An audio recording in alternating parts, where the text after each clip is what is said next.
Dhanik Bharat Educational Institutions, Inter, IIT, JEE, NEET, admission opened. Football ప్రపంచంలో మరో high voltage పోరు జరిగింది. FIFA world cup సెమీఫైనల్లోకి France చేరింది.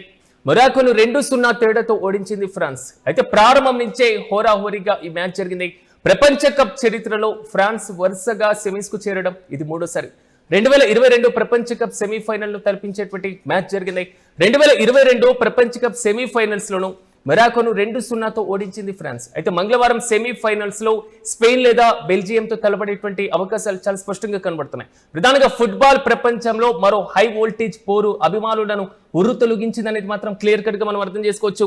ప్రతిష్టాత్మకమైనటువంటి FIFA ప్రపంచ కప్ 2026 క్వార్టర్స్ ఫైనల్లో డిఫెండింగ్ రన్నర్ అప్ అదేవిధంగా ఫ్రాన్స్ ఆఫ్రికన్ దిగ్గజం మొరాకోతో తలపడింది.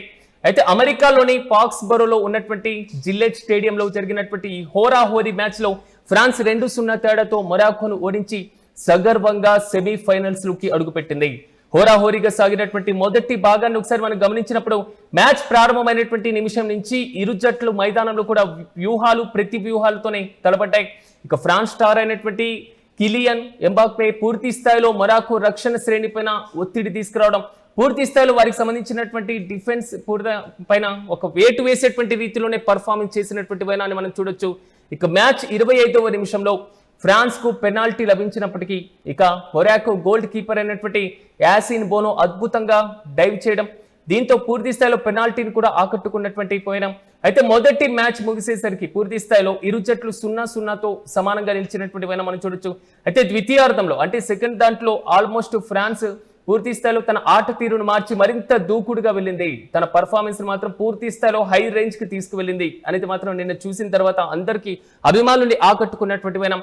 ఇక టోర్నమెంట్ లో అద్భుత ఫామ్ లో ఉన్నటువంటి కిలియన్ కు బాక్స్ కు వెలుపల కూడా ఒక శక్తివంతమైనటువంటి షాట్ తో మొరాకో గోల్ కీపర్ ను దాటించి బంతును గోల్ పోస్ట్ లో కూడా పంపడం జరిగింది. ఇది ప్రపంచ కప్ లో అతనిది 8వ గోల్ గా నిలిచింది.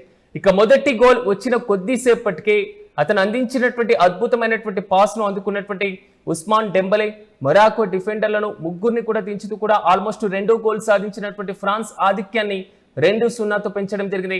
2022 నాటి చరిత్రే మళ్ళీ తిరగరాశారా?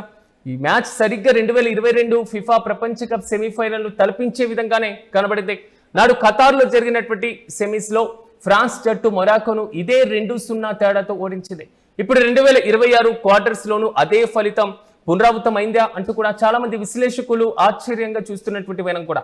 అయితే ఈ విజయంతో ప్రపంచ కప్ చరిత్రలో ఫ్రాన్స్ వరుసగా మూడోసారి అంటే 2018లో 2022 2026 సెమీఫైనల్స్ కు చేరిన సరికొత్త రికార్డును కూడా సృష్టించినటువంటి వైనం. అయితే మొరాకో జట్టు చివరి వరకు పోరాటం చేసినప్పటికీ ఫ్రాన్స్ బలమైనటువంటి ఒక రక్షణ శ్రేణిని ఛేదించలేకపోయింది. ఇది విశ్లేషకుల దగ్గర నుంచి వస్తున్నటువంటి కామెంట్. అయితే ఈ అద్భుత విజయంతో ఇక ఫ్రాన్స్ సెమీస్ కు దూసుకు వెళ్లడం, ఇక మొరాకో టోర్నీ నుంచి నిష్కరించినటువంటి వైనాన్ని మనం చూస్తున్నాం. అయితే రాబోయేటువంటి మంగళవారం జరగబోయే హై వోల్టేజ్ సెమీఫైనల్లో ఫ్రాన్స్ జట్టు స్పెయిన్ లేదా బెల్జియం మ్యాచ్లతో తడబడేటువంటి అవకాశాలు అయితే చాలా స్పష్టంగా కనబడుతున్నాయి. చూడాలి మంగళవారం జరిగేటువంటి మ్యాచ్ లో ఎలాంటి పర్ఫార్మెన్స్ ఉండబోతుంది. గతంలో 2022లో జరిగినటువంటి ఏదైతే చరిత్ర ఉందో దాన్ని ఇప్పుడు ఫ్రాన్స్ మరోసారి తిరగరాసినటువంటి నేపథ్యంలో సో మంగళవారం మ్యాచ్ ఫ్రాన్స్ కు ఒక కొత్త విజయ అవకాశాన్ని అందించబోతుందా? సో ఇప్పటి వరకు జరిగినటువంటి పర్ఫార్మెన్స్ లో ఫిఫాలో తనకంటూ ఒక ప్రత్యేకమైనటువంటి స్థానాన్ని సాధించినటువంటి ఫ్రాన్స్ రేపు మంగళవారం జరిగేటువంటి మ్యాచ్ లో ఎలాంటి పర్ఫార్మెన్స్ ఇస్తుందో మనము వేచి చూద్దాం.